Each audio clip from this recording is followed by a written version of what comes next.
Masayang binalikan ng kapuso aktres na si Bianca Umali ang panahon na napaikot siya ng lalaki na itinuring niyang boyfriend. Sa YouTube series ni Luis Manzano na Luis Listens, naalala ng aktor ang dating naikwento ni Bianca na nagkasama sila sa It's Your Lucky Day tungkol sa lalaking nang ghost sa aktres. Ghosting ang tawag kapag bigla na lang nawala o hindi nagparamdam ang karelasyon. Akala mo dati that there was something going on, tapos bigla na lang you found out na wala pala, laglag pala, sabi ni Luis kay Bianca. Natatawang sambit naman ni Bianca, ako lang ang nakakaalam na meron pala kaming something. Ayon kay Bianca, itinuring niyang boyfriend ang lalaki at hindi lang basta crush. Akala mo dati that there was something going on, tapos bigla na lang you found out na wala pala, laglag pala. Ako lang ang nakakaalam na meron pala kami Okay, balikan lang natin yan. Kasi tinanong ko yun sa It's Your Lucky Day.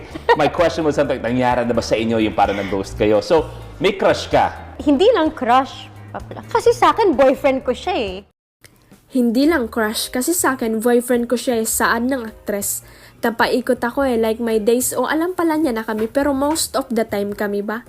Ayon pa kay Bianca, hindi naman siya sinabihan ng I love you ng lalaki pero inakala niya nagkakaunawaan na sila nito. Never said I love you pero para sa akin noon wala pa rin akong alam noon like kung ano bang feeling na gusto ka ng tao, na mahal ka ng tao. So para sa akin the fact ni reply na ako yun na yun, natatawang kwento ng aktres. Nang tanungin kung paano niya nalaman na hindi pa sila ng lalaki, sabi ni Bianca, actually hindi pa nga niya binagsak. Tinanggap ko na lang kasi hindi na niya ako nireplyan. Hindi na niya ako nireplyan so parang sige okay lang. Pero grabe heartbroken ako ng bonggang-bongga noon, patuloy niya.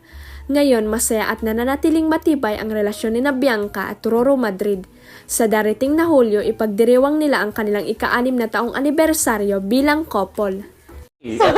So para lang sa'yo, crush. boyfriend mo siya, I guess to some degree it was reciprocated naman. May mga good night, Yeah, it was... Paano bang tamang word? Napaikot ako eh. Like my days na, alam pala niya na kami. Pero most of the time, kami ba? Huwag kalimutang i-click ang subscribe button at i-ring ang notification bell para sa latest at legit chika updates.